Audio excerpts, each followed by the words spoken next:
There is no easy, quick way to tell you about 50 years of UMass Lowell cross country and track and field.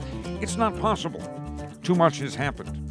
Hard work, passionate athletes, big victories, Northeast 10 championships, New England championships, America East championships, great IC4A and ECAC performances, All-Americans, actually a whole lot of All-Americans, and NCAA national champions and an Olympian.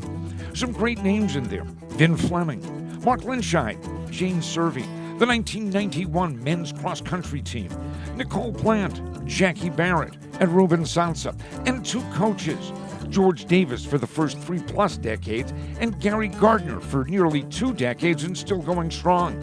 The bottom line, it's about hard-working blue-collar athletes and coaches. It was a track program that began in 1970 with no track. Actually, no facilities whatsoever. We had no facilities in anything. So, practice would be, okay, I think Drake gets open in the spring. In the winter, we would go anywhere that people would let us in the building. And then sometimes they told us not to ask. But there was the so-called track factory, an empty mill building in Lowell. The 5th floor, well, that became home to UMass Lowell track and field. It was warm, there was some lights, and we got artificial runways down so we could do hurdles and stuff, and then we built a indoor runway for the long jump and the triple jump, and we built the pit. And I mean, the building was like 90 meters long, so we could do amazing things. And then the high jump was really good. We had to keep moving the high jump pads so kids could run around the poles and everything.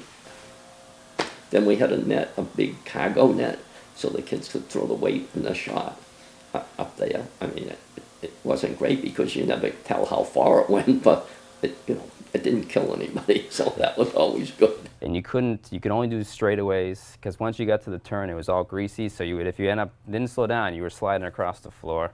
And then you had the shot putters on the other side making big banging noise, and there was rubber mats to do starts and stuff, and you'd be able to put our spikes on occasionally. But it did make it difficult, because I don't think we got the outdoor track until my senior year.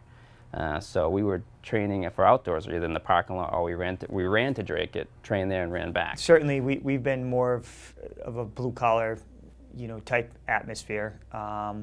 You got to come in and work, and I think we're up front with them with who we are.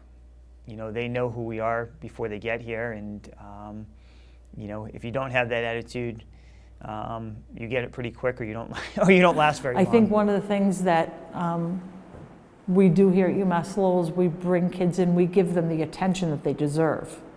And then we're able to watch them develop into the athletes they always were, but they just needed that attention and that coaching. So we take a lot of raw athletes, and with attention and time, they really develop into just wonderful, competitors. The other thing is, besides, the coaching staff, is we've had a lot of really good leaders on our team.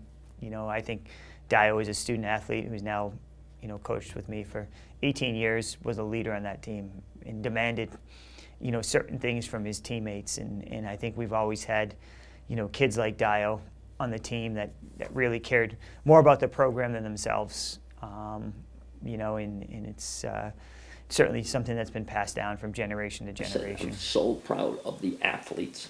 That's the number one thing. Yes, I'm proud that we had a program that they could achieve in, and that they felt if they came there, they could achieve. I mean, we've had Dio, myself, Barbara, and Mike together for 18 years, and I inherited, Mike and Barbara, and I hired Dio my first week on the job, I think. And obviously I hired him because he was one of George's athletes, so George is really the one that groomed him to get him ready for me. To have 4 people together for that amount of time is definitely unusual. And to have 4 people and 3 of them are part-time employees that, don't get paid a ton of money is really is really amazing. They've certainly been dedicated to the program, and they were dedicated to the program when George was here, and have continued to be dedicated to the program. And I think Mike's his 26th year. I think Barb it's his 24th or 25th year. And Dio 18 as a coach, and 4 years previously. So really his 22nd year with the program, and their seniority definitely exceeds mine. But it's been great to have them, and I think the other thing that's done is set up an atmosphere of when the new coaches come in, they know what's expected of them, and their dedication to the program is high because they see that 4 other coaches are that dedicated to the program.